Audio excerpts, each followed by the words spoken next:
So we are going to start with numericals today, and these numericals are basically based on what we have learned so far. हम लोगों ने जो अभी तक formula सीखे हैं, जैसे lens makers equation, lens formula, refraction at single curve surface. तो this question will be more और लेस बेस्ड ऑन दैट.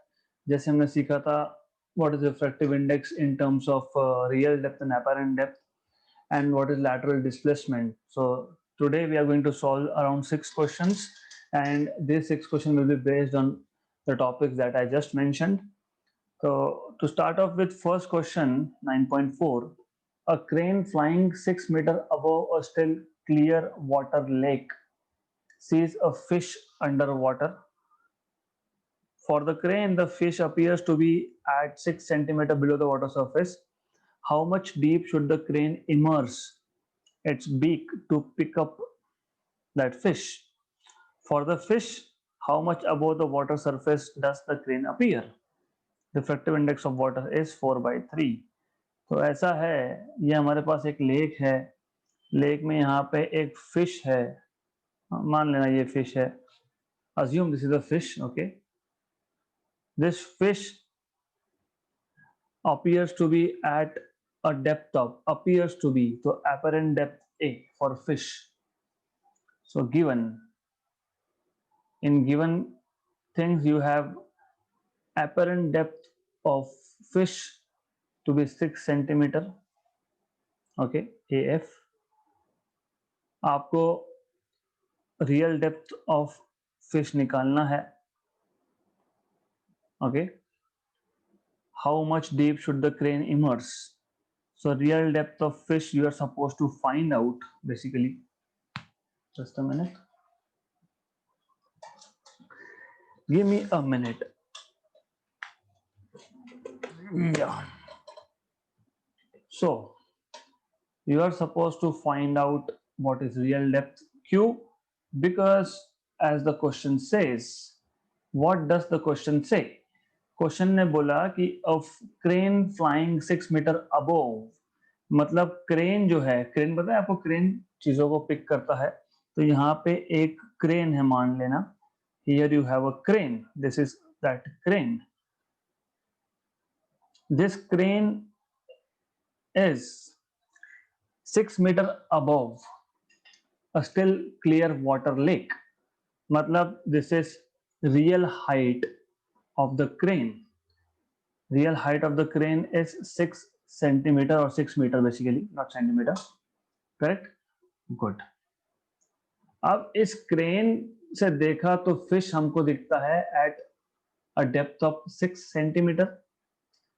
हमको अगर इस फिश को पकड़ना है तो क्रेन को कितना नीचे हमको इमर्स करना पड़ेगा. That is what they're asking you. मतलब they're asking you what is the real depth of the fish. आपको पता है जब आप ऊपर से देखोगे तो अगर ऑब्जेक्ट बॉटम पे है तो इट अपीयर्स शिफ्टेड, तो fish also appears shifted, right. So our task is to basically find out what is the real depth of the fish. And in the second part of question they're asking you, for the fish, how much above the water surface does the crane appear? जब fish becomes an observer, so for fish the crane appears somewhere here. क्योंकि आपको पता है जब आप denser medium से rare medium में देखते हो तो what you see is that the object is actually nearer, sorry, the object is appears to be nearer to you. Correct? Okay, so they are asking you, मैं वापस repeat कर रहा हूं, जब आप रेयर मीडियम से डेंसर मीडियम में देखते हो, जब आप एयर से पानी के अंदर देखते हो तो object appears nearer. Okay, object आपको पास में दिखता है. Correct, right. So apparent depth is less than real depth. जब आप पानी से डेंसर मीडियम से ऊपर देखते हो, इन दैट केस आपको ऑब्जेक्ट अवे दिखता है, तो the crane will be appear shifted away. So that is apparent height of the crane. So you're supposed to find these two things given refractive index of water is 4/3. Correct. बहुत easy formula है. पहला आपको already पता है, refractive index is real depth of the fish upon apparent depth of the fish. दूसरा, refractive index is equal to apparent height of the crane upon real height of the crane. आपको याद होगा मैंने table ही बना के दे दिया था आपको कि what happens when you see from air into the water and from water into the air. वही फॉर्मूला मैं यहाँ पे नोट डाउन कर रहा हूँ. So refractive index mu is real depth of the fish upon apparent depth. We are supposed to find out real depth. Therefore, real depth of the fish is mu times of apparent depth. Mu is 4/3 and apparent depth of the fish is basically 6 centimeter. तो 8 centimeter answer आ गया. तो actual depth of the fish was 8 centimeter but it appeared to be 6. Second question, refractive index is apparent height of the crane to that of its real height. We are supposed to find out apparent height. तो answer वापस से mu into RC आएगा.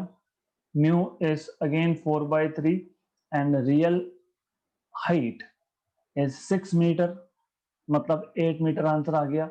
तो fish को crane 8 metre पे दिखेगा, crane को fish 6 centimetre पे दिखेगा, but in reality crane is at 6 metre and fish is at 8 centimetre. Right.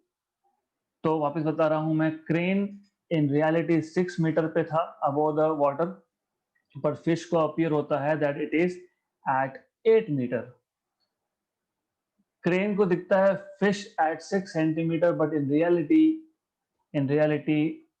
The crane, the fish is at 8 centimeter.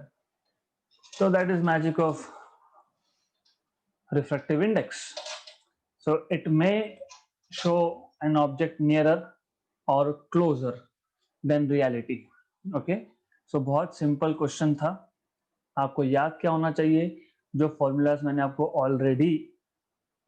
आपको बताए हैं. हम लोगों ने टेबल बना लिया था.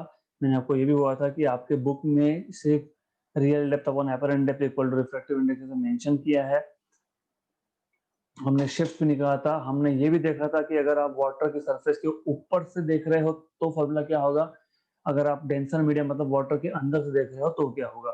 सो you need to know this formula to solve this question. Next question. there is a tiny LED bulb at the center of the bottom of a cylindrical vessel of diameter 6 centimeter.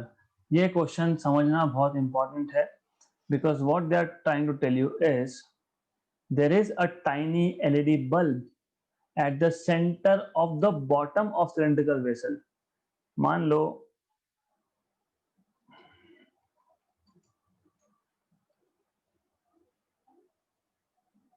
let us assume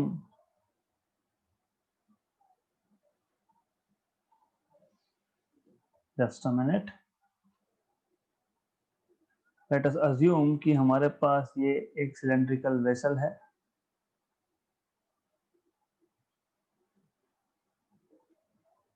This is that cylindrical vessel. Okay. By the way, I need to move it little away. Right. This is good.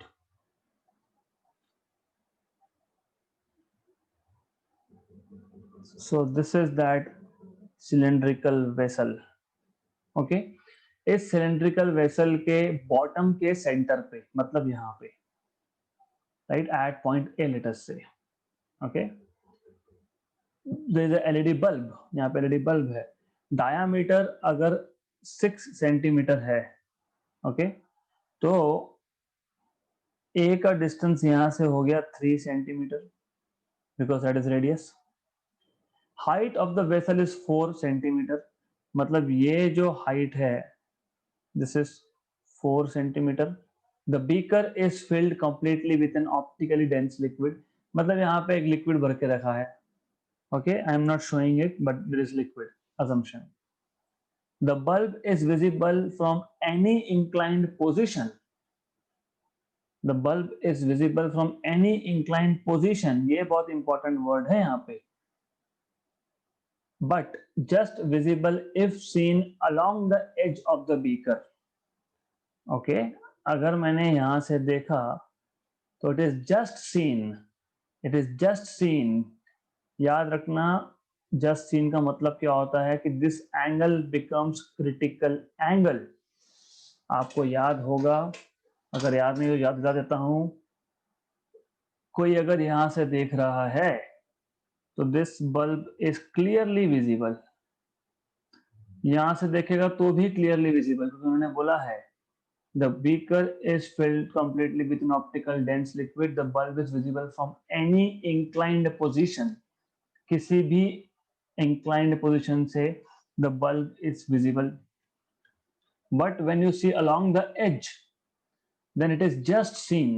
आपको याद होगा मैंने बताया था, if you keep an object inside the liquid then ये जो ray है this will go without bending. Then OB ray, because the ray is traveling from denser to rarer medium, it bends away from normal. जैसे जैसे angle of incidence बढ़ेगा वैसे वैसे light का ज्यादा बेंडिंग होगा, right. At one particular angle of incidence called as critical angle, angle of refraction is 90 degree, and that particular angle, for this particular critical angle, this object kept at position O is just seen. क्योंकि मैं अगर अब critical angle से ज्यादा angle हो गया तो object will never be seen, right. so this is important and you should know this. so what they are trying to tell you is कि ये जो एंगल बना है, जो मैंने डायग्राम में बताया है एलईडी बल्ब के लिए जो एंगल बना है, this is critical angle. Okay, so this is what you should know. Okay, then what we are supposed to determine, we are supposed to determine refractive index of liquid. हम लोगों को mu की value find करनी है. कैसे करेंगे? It is a joke. why it is a joke? because you will come to know. अगर ये साइड 4 है, ये साइड अगर आपका 3 है तो definitely if I give it some name ABC, right? So triangle ABC is a right angled triangle.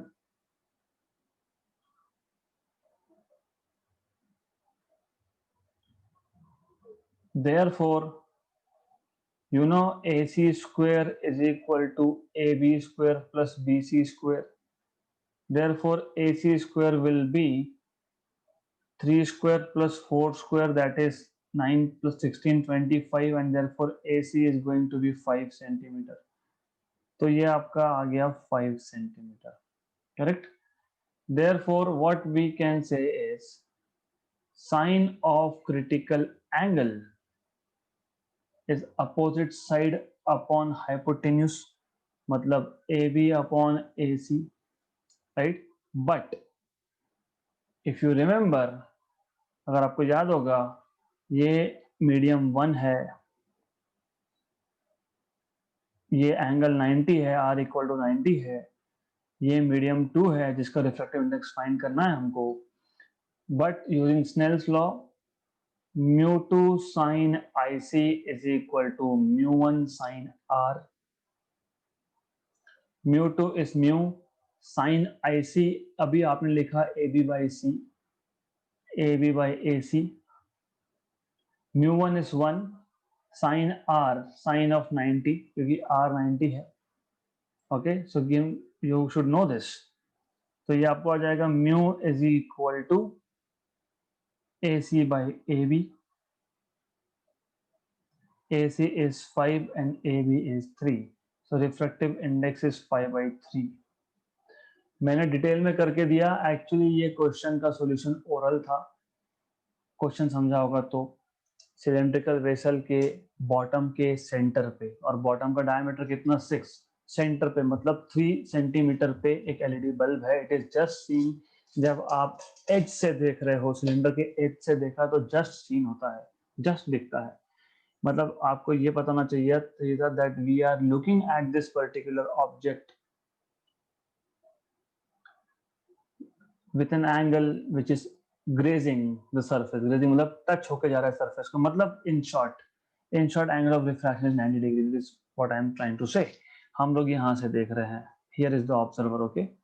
So observer is here, हम लोग यहाँ से देख रहे हैं और जस्ट सीन है, we can just see it.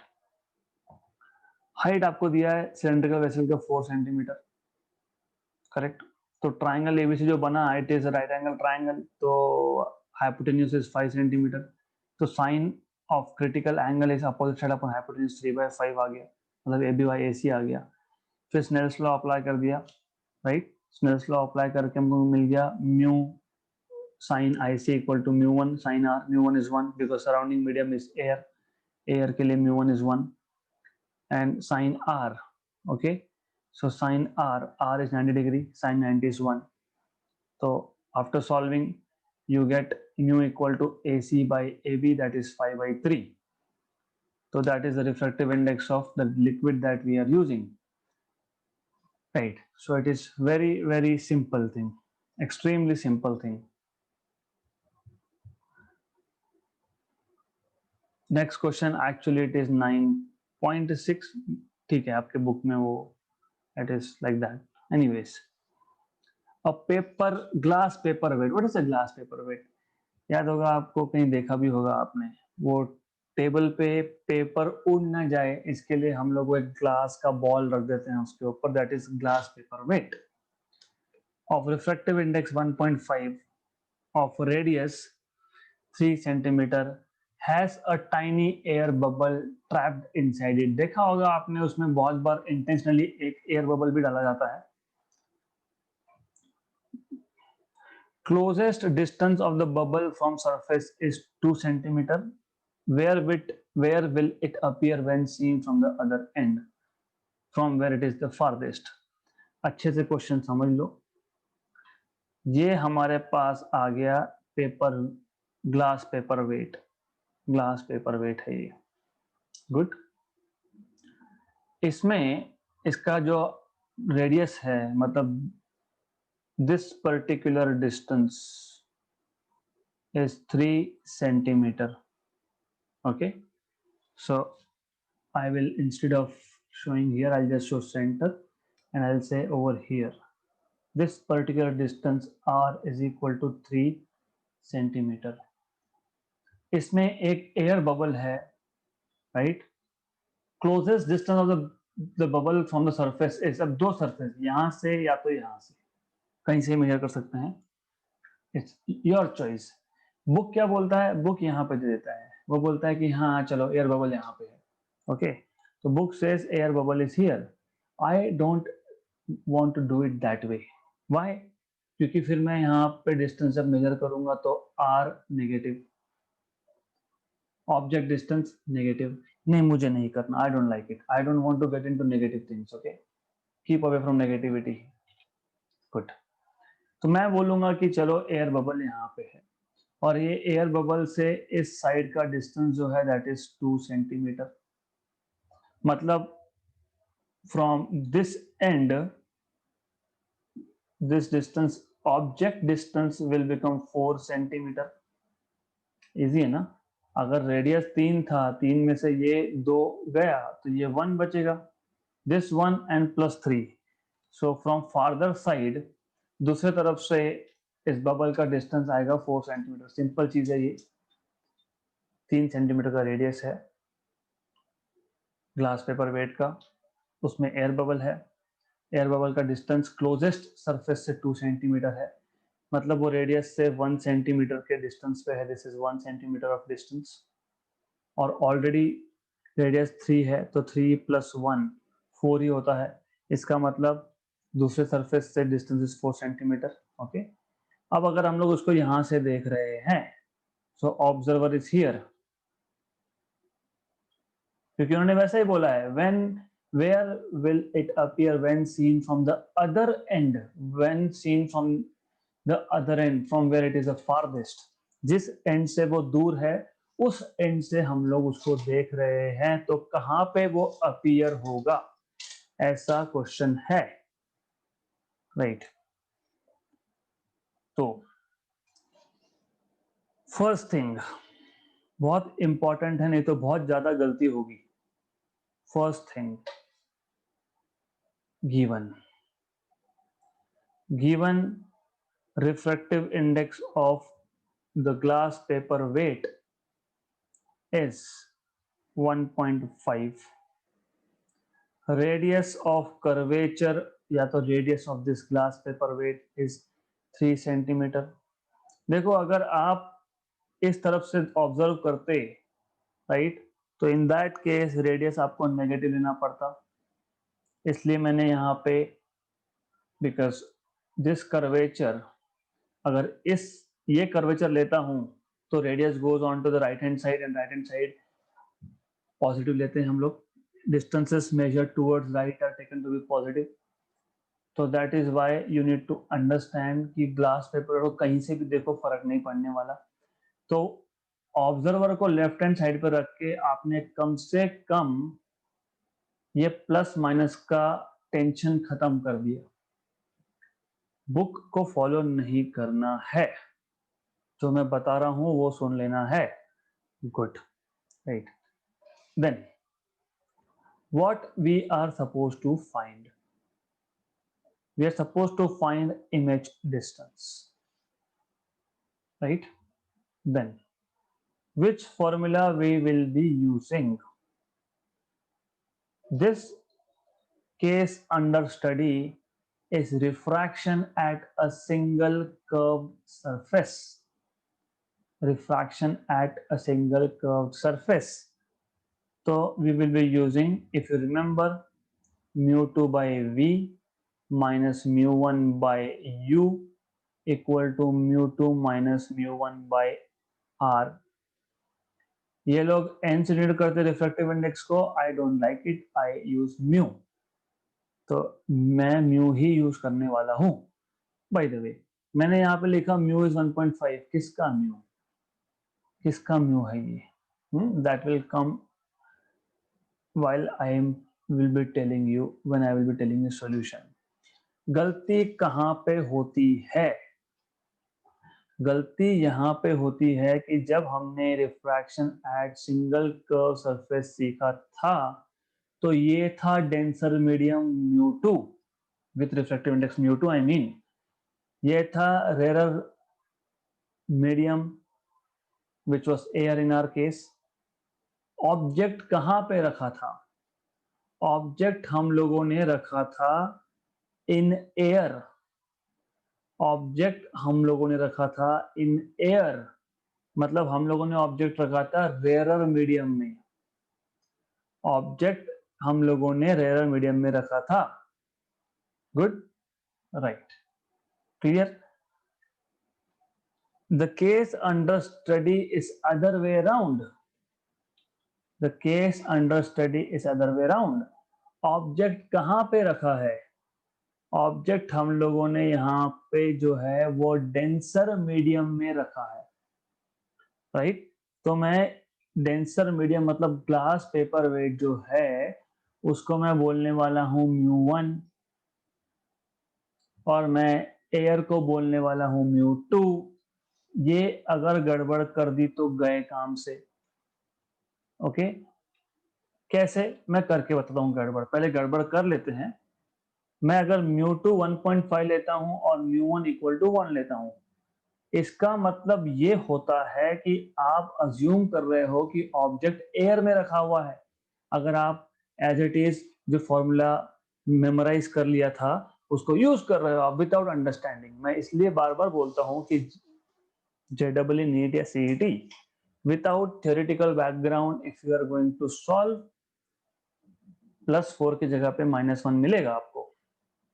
Check कैसे होता है ये, mu2 1.5 upon V minus mu1 1 upon U is 4 centimeter, mu2 minus mu1 1.5 minus 1 upon R is 3। और सबसे इंपॉर्टेंट ये है कि हम लोगों ने ऑब्जर्वर को लेफ्ट हैंड साइड पे रख के रेडियस को पॉजिटिव कर दिया, यू को पॉजिटिव कर दिया। अगर ऑब्जर्वर यहाँ होता तो रेडियस भी नेगेटिव, यू भी नेगेटिव, तो फिर आपको साइन कन्वेंशन यूज करना पड़ता, मतलब फिर आपको वापस से यहाँ पे माइनस और माइनस करना पड़ता। That is what we are not doing. Okay, good. Then if you solve this is 1.5 by V equal to 1.5 minus 1 is 0.5, 0.5 is half, तो 1/6, और ये 1/4 यहाँ पे आके पॉजिटिव हो गया, तो 1.5 by V is equal to 10/24, तो V is equal to 24/10 into 1.5, that is 2.4 into 1.5, 24 15 का is 363.6 सेंटीमीटर। तो आपको आंसर मिलेगा 3.6 सेंटीमीटर, मतलब the image is form at 3.6 centimetre from here, मतलब समवेयर ओवर हियर, यहाँ पे इमेज बन गया। Correct, which is not correct, this is not correct at all. क्यों करेक्ट नहीं है मैं समझा रहा हूं, वापस से एक बार ध्यान देना, otherwise you will make a lot of mistakes. Because जब हम लोगों ने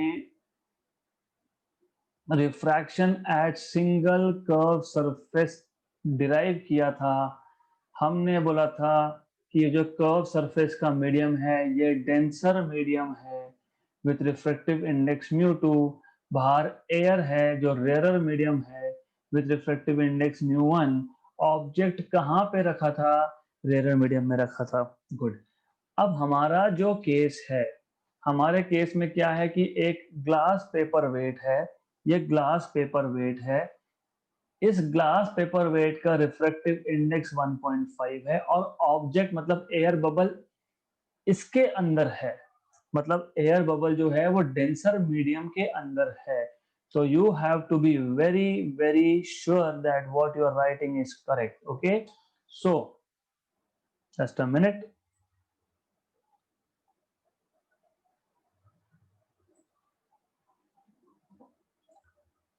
Okay,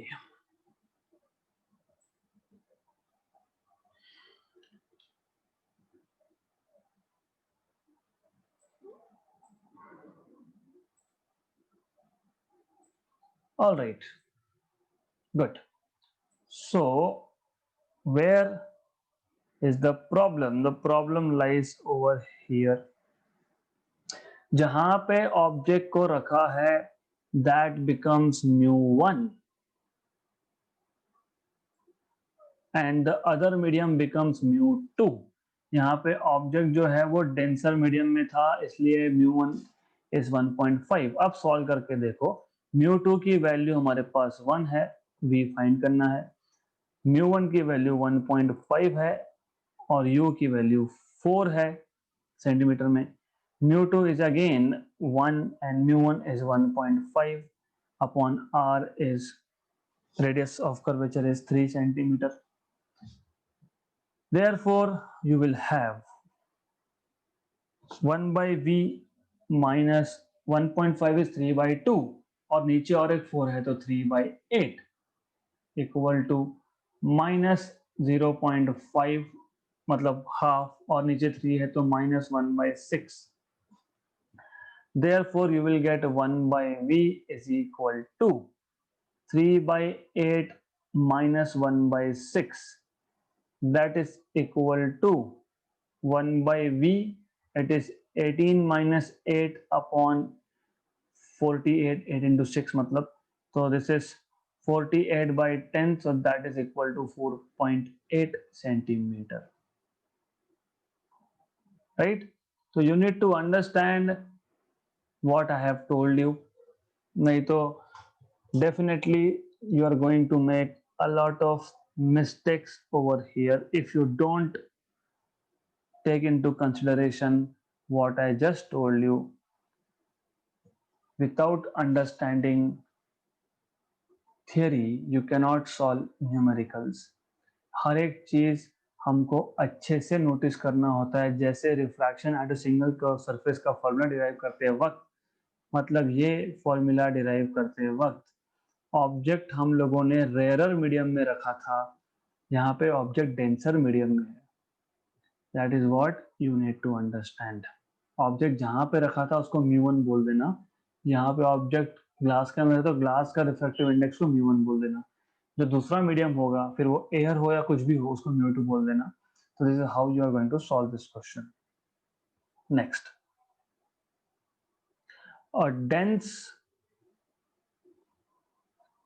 glass double convex lens with refractive index 2 designed to reduce spherical aberration has modulus of R1 is to modulus of R2. Important है ये. This is really important. मतलब they are telling you कि this is a ratio of positive values of R1 and R2. क्योंकि वो पता है double convex lens में क्या होता है. डबल कॉन्वेक्स लेंस में सिर्फ पहली सरफेस का, फर्स्ट सरफेस का रेडियस पॉजिटिव होता है, दूसरे का नेगेटिव होता है. इन्होंने इसलिए मॉड ले लिया यहाँ पे, तो ये मॉड पे ध्यान देना. So that is equal to basically 3/2. Okay. If a point object is kept 15 centimeter in front of this lens, it produces a real image, and they are telling you to find out the values of R1 and R2. Right. So by default, object is always kept on the left hand side.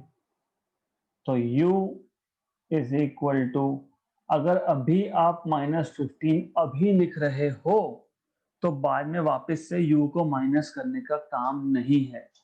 So that's why what I normally suggest is do not use negative sign at this moment. Use negative sign while using formula. Correct. Real image in case of lens is on the other side. Mirror में same side पे अगर image बना तो real, lens में other side पे बना तो real. मतलब यहाँ पे जब हम लोग साइन कन्वेंशन यूज करेंगे, in that case that time V positive और U नेगेटिव लिया जाएगा, R1 पॉजिटिव और R2 नेगेटिव लिया जाएगा. राइट. तो what you are supposed to find is, you're supposed to find R1 and you're supposed to find out R2. Then which formula or formulae we are going to need? We are going to need 1 by F is equal to 1 by V minus 1 by U, lens formula. And we are going to need lens maker equation. If you remember, 1 by F is equal to refractive index of the medium mu2 by mu1. वैसे भी यहाँ पे दूसरा medium air है तो 1 ही हो जाएगा, but anyways. Okay. तो you should remember that this is mu2, मतलब refractive index of medium of the lens is mu2 and mu1 is air. By default हम अज्यूम करते हैं कि लेंस का आजू बाजू का मीडियम जो है वो एयर होगा. -1 1 by R1 minus 1 by R2. अगर आपको ये दो फॉर्मूलाज यूज नहीं करने, इधर what you can do is, पहले यहां से 1 by F निकालो, फिर 1 by F की वैल्यू यहां पे सब्स्टिट्यूट करो. ओके. अगर ये आपको नहीं करना, अगर ये आप नहीं करना चाहते हो, then what you can do is from formula 1 and 2 मैं डायरेक्टली कंबाइन करके लिख रहा हूं. So I can write 1 by v minus 1 by u equal to mu2 by mu1 minus 1 by r1 minus 1 by r2. Correct? Only in such examples I will be making a separate subtitle of sign convention. R1 is going to be positive, R2 will be negative, object is kept on the left, that will be negative, image is real, hence the image distance is positive, क्योंकि अगर object हमने left side पे रखा है तो image right side पे बनने वाला है, क्योंकि रियल इमेज है, real image in case of lens is on the other side. अब एक बार फॉर्मूला लिख लिया, फिर बोलना यूजिंग साइन कन्वेंशन. ओके, अब गलती कहां होती है, that is very important thing. गलती कहां होती है? गलती दो जगह पे होती है. एक या तो प्रिंटिंग मिस्टेक है क्वेश्चन में, वहां पे, दूसरा साइन कन्वेंशन यूज करते टाइम पे गलती होती है. So first mistake that you will find is this, that is this, that is ratio of R1 is to R2 is not 1.5, it is 1:5. तो ये पहला गलती मिसप्रिंट दिया है बुक में, that is not 1.5, that is 1:5, क्योंकि 1.5 is 3/2, right. तो यहां से आपको मिलेगा mod of R2 is equal to 5 times of mod of R1. Correct, क्योंकि R1 upon R2 mod is 1/5 है ना. R1 अपॉन R2 का मॉड इज 1/5, तो R2 is 5 times of R1. Correct, तो R2 is 5 times of R1. ये एक गलती है. Correct. Then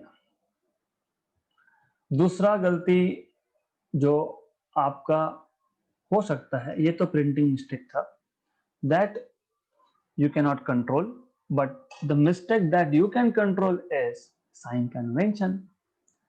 We will be positive, क्योंकि मैंने ऑलरेडी बोला है, वहां पे लिखा भी है, using sign conventions we will be positive. You will be negative because object is always kept on the left hand side. mu2, अभी मैं mu2 की वैल्यू जो है वो बाद में सब्स्टिट्यूट कर दूंगा.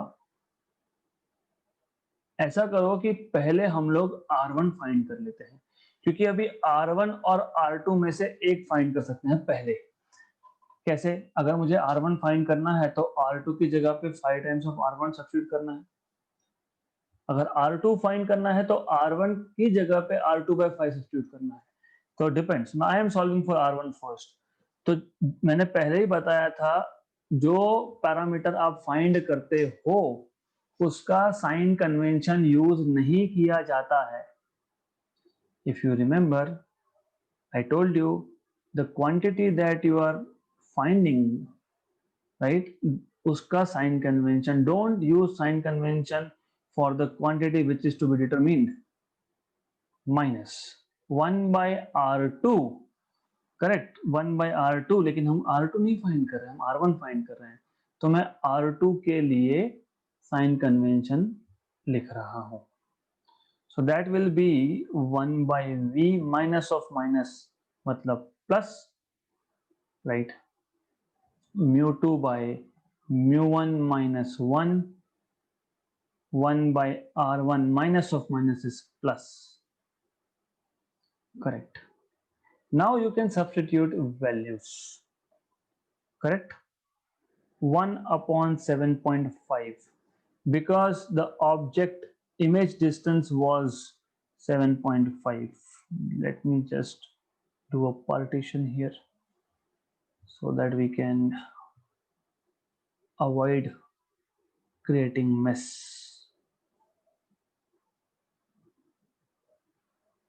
Okay, right. Plus 1 by object distance is 15. mu2 मतलब refractive index of glass is 2. mu1 मतलब refractive index of air is 1 minus 1.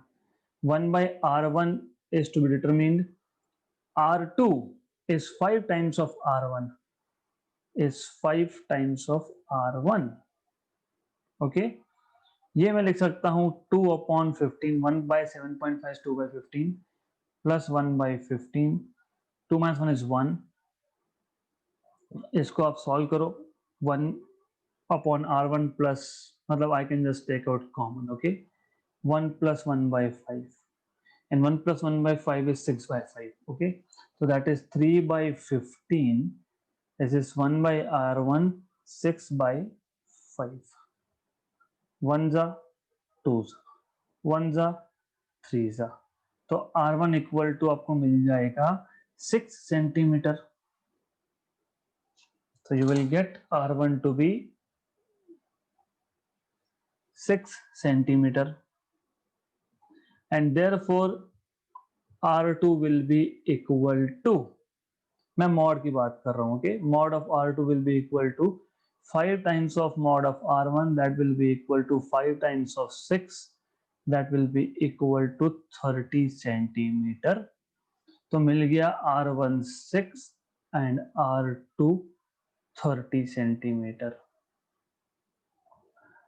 तो ये क्वेश्चन में हमने क्या किया, ये क्वेश्चन में हमने लेंस मेकर इक्वेशन यूज किया.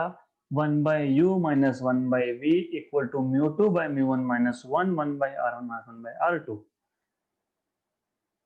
साइन कन्वेंशन जिस क्वांटिटी को फाइंड करना है उसका यूज नहीं करते. मैंने पहले r1 फाइंड कर लिया इसलिए r1 का साइन कन्वेंशन यूज नहीं किया. बाकी ऑब्जेक्ट लेफ्ट पे रखा था तो u will become negative. Image real है मतलब इमेज राइट पे बना है. Real image in lens is on the other side, ये पता होना चाहिए. तो v बिकम्स पॉजिटिव और डायग्राम से दिख ही रहा है सेकंड सरफेस का रेडियस नेगेटिव आएगा, तो मैंने r2 भी नेगेटिव यूज किया है. Correct. And after that it is just a matter of substituting values and solving it. That's it. इतना इजी क्वेश्चन है ये. Okay, right. Next question. A fine beam of white light is incident upon the longer side of a plane parallel glass slab of breadth 5 centimeter at an angle of incidence 60 degrees. Calculate lateral deviation of red and violet rays and lateral dispersion between them as they emerge from the opposite side. Refractive indices of glass for red and violet are 1.51 and 1.53 respectively. So before we solve question number 8, I want you to understand each and everything very clearly. ये हमारे पास एक plane parallel glass slab है. Okay, जिसका breath 5 centimetre बोला गया है. A fine beam of white light is incident upon the longer side. तो longer side मतलब ये यहाँ पे fine beam of white light incident हुआ. Correct. And this is normal to the surface. मान लेना normal है, straight line है. Assumption. Angle of incidence is 60 degree. Okay. Calculate lateral deviation of red and violet rays. मतलब basically what they are telling you is कि यहाँ पे white light का splitting होगा. रेड जो है वो अलग डायरेक्शन में जाने वाला है।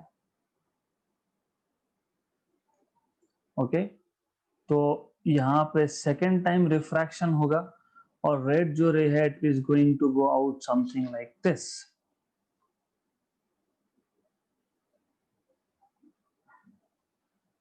करेक्ट। अगर वहां पे स्लैब नहीं होता तो ये जो रे है ये स्ट्रेट जाता समथिंग लाइक दिस, मान लो। ओके, बट स्लैब है तो रिफ्रैक्शन दो बार हुआ और रेड का और वॉयलेट का डिस्पर्शन भी हुआ है। तो मान लो ये वॉयलेट है, मान लो वॉयलेट का डिस्पर्शन हुआ है और वॉयलेट जो है it is going to go something like this, right? The diagram is not up to the mark, doesn't matter. Idea is what is important here. ये जो एंगल है ये angle of refraction for violet है RV। Then ये जो angle है this is angle of refraction for red colour RR, right? We already know and what we have seen, this is angle of incidence I which is same for both. What else do we know is, if you remember, ये जो angle आएगा this angle is I minus RR, angle of incidence minus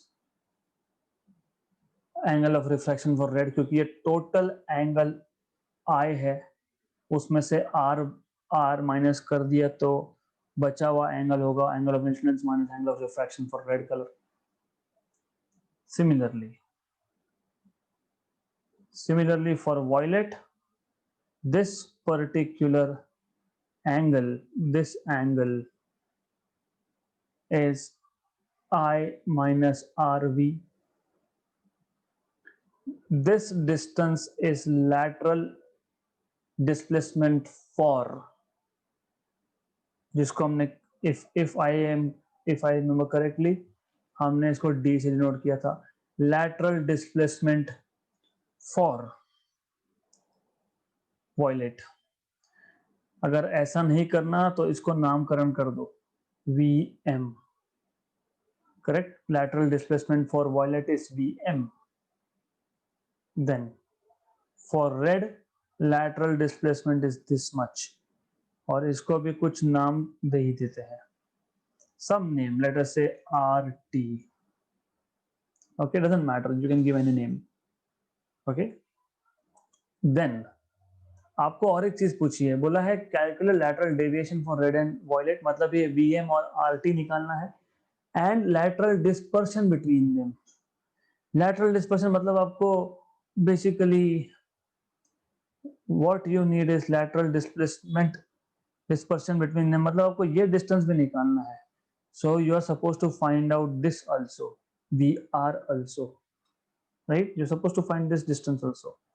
This distance is lateral dispersion between, I can use notations like violet and red. Okay, तो lateral dispersion between violet and red ऐसा भी बोल सकते हैं। तो अच्छे से समझना है क्वेश्चन, गिवन में क्या दिया है, note it down very properly. You have been told thickness of the slab is 5 centimeter. You have been told angle of incidence is 60 degree. Then refractive indices of glass for red color के लिए refractive index है 1.51 और violet के लिए refractive index है 1.53. What you are supposed to find, you are supposed to find lateral deviation for red, which is VM in the diagram, and lateral deviation for violet, which is RT, sorry, for violet is VM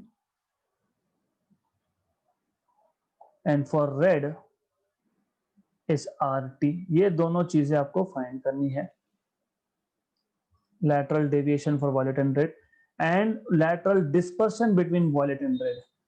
So we are supposed to find out LVR, that is LV minus LR. Simple है, दिख रहा है, मतलब VM distance जो है VM minus RT, ये find करना है आपको। क्वेश्चन समझना जरूरी है। व्हाइट लाइट आया, पहले डिस्पर्शन हुआ, मतलब उसके 7 कंपोनेंट्स हुए, राइट। रेड अलग डायरेक्शन में गया, वॉयलेट अलग डायरेक्शन में गया, तो ओरिजिनल डायरेक्शन और रेड कलर का जो डायरेक्शन है that is lateral deviation for red, original direction और वॉयलेट का जो डिस्टेंस है that is lateral deviation for violet. lateral deviation for violet is more than red, तो LV minus LR कर दिया, तो that gives me lateral dispersion between violet and red. Correct. How do we solve this? थोड़ा trigonometry, थोड़ा basics. Using Snell's law for both colors. Using Snell's law for both color, क्या मिलेगा हमको? हमको मिलेगा mu1 sin I is equal to mu2 sin R. मैं detail नहीं लिख रहा हूँ, आई एम रिमूव इट। मतलब इन शॉर्ट अगर आपको याद होगा स्नेल्स लॉ अप्लाई करने के बाद क्या मिलता है, refractive index is equal to sine I by sine R. अगर मैं वॉयलेट कलर की बात कर रहा हूं तो यहाँ पे वॉयलेट, मैं रेड की बात कर रहा हूं तो यहाँ पे red.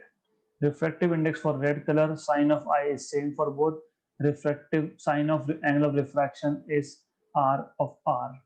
Similarly, for violet color, I will write down like this. ये violet color के लिए. Okay. What I will obtain from these two formulas? Sine of angle of refraction for red is sine of angle of incidence upon refractive index for red. Similarly, sine of angle of refraction for violet is sine of angle of incidence upon refractive index for violet.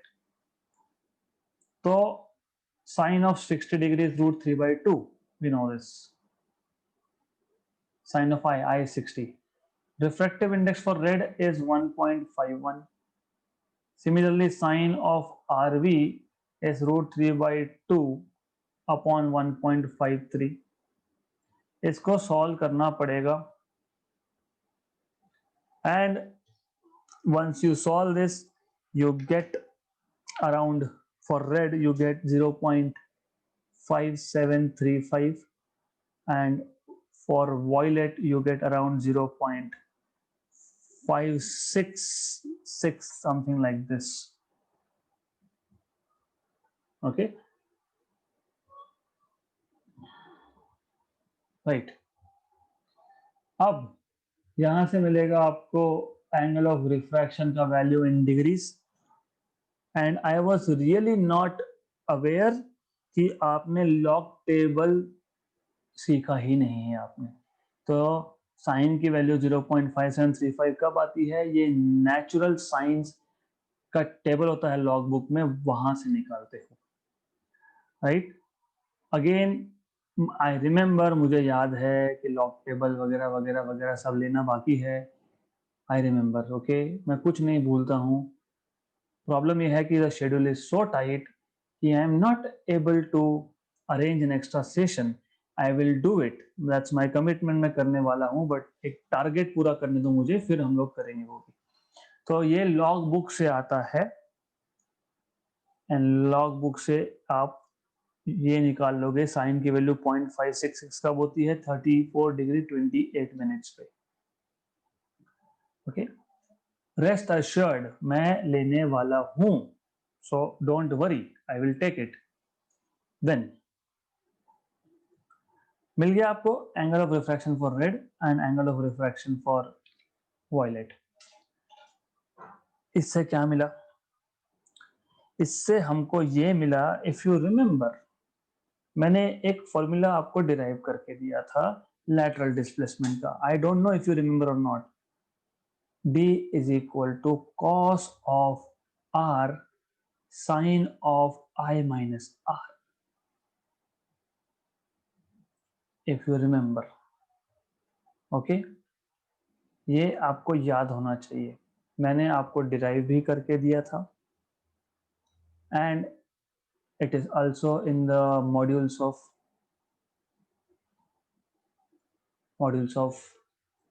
JEE NEET into thickness of course of the slab, right? So lateral deviation for violet will be equal to thickness of the slab cos of angle of refraction for violet sine of angle of incidence minus angle of refraction for violet.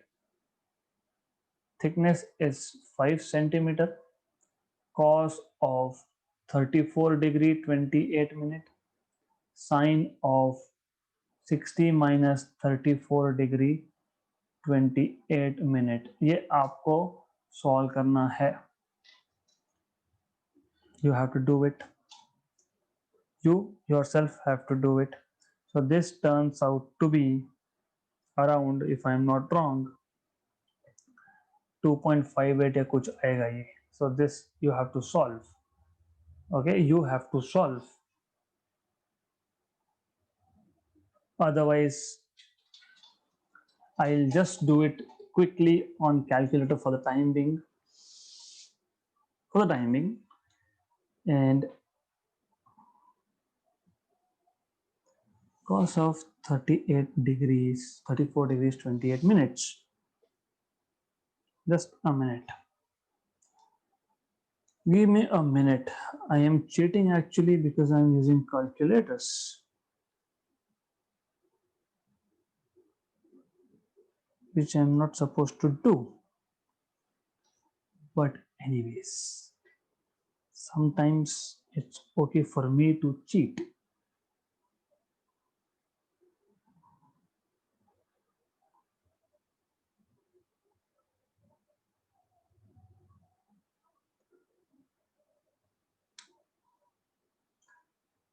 Yes.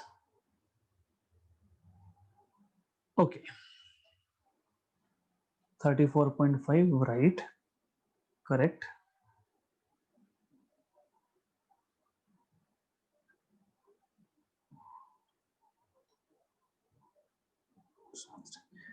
Okay, तो ये values जो है, this is not printed right. Anyways, so doesn't matter. आप lateral deviation for red color भी निकालोगे with the same formula. With the same formula, of course. So for red color, this calculation gives you 1.73. And for violet color, more or less, I am putting approximate values here. It gives you 1.773 more or less. Okay, more or less. So more or less you are getting in centimeters. Okay, so lateral dispersion between violet and red are LV minus LR. That is 1.773 minus 1.73. That is equal to 0.043 centimeter. That is the lateral dispersion. मैं वापस question समझा रहा हूँ. I know we are running short of time, but it is important. कुछ भी नहीं है. Lateral displacement का फॉर्मूला 2 बार यूज किया गया है, एक बार रेड कलर के लिए, एक बार वॉयलेट के लिए. फिर दोनों को सब्ट्रैक्ट किया गया क्योंकि हमको 3 क्वांटिटी पूछी थी. पहली थी lateral deviation for violet, lateral deviation for red and the difference between lateral deviation for violet and red, मतलब लैटरल डिस्पर्शन. ये 3 चीजें पूछी थी हमको, राइट. तो हमको करना क्या था, हम लोगों को ये फॉर्मूला अप्लाई करना था, क्योंकि ये फॉर्मूला मैंने आपको ऑलरेडी डिराइव करके दिया है, जो आपके टेक्स्ट बुक में डिराइव्ड नहीं है। Imagine that you don't know this formula, कैसे सॉल्व करोगे? यू कैन नॉट, तो पता होना चाहिए। यहाँ पे प्रॉब्लम क्या है?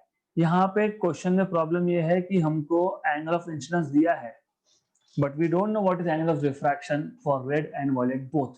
तो पहले हम लोगों ने ये सारा कैलकुलेशन जो किया है, this calculation was only to find out angle of refraction for red and violet. एक बार आपको angle of refraction for red and angle of refraction for violet मिल गया, मतलब आप lateral deviation for violet and for red calculate कर सकते हो, and that turns out to be 1.773 for violet and 1.730 for red। फिर इन दोनों वैल्यूज का डिफरेंस होता है लैटरल डिस्पर्शन। ये एंगुलर डिस्पर्शन नहीं है, ये लैटरल डिस्पर्शन है, and that lateral dispersion turns out to be 0.043 centimeter, right? Good. Your task will be to go through this to see if there are any mistakes of calculation, to see how to find out value of sine angle, I mean how to find out value of angle given values of sine from the log book।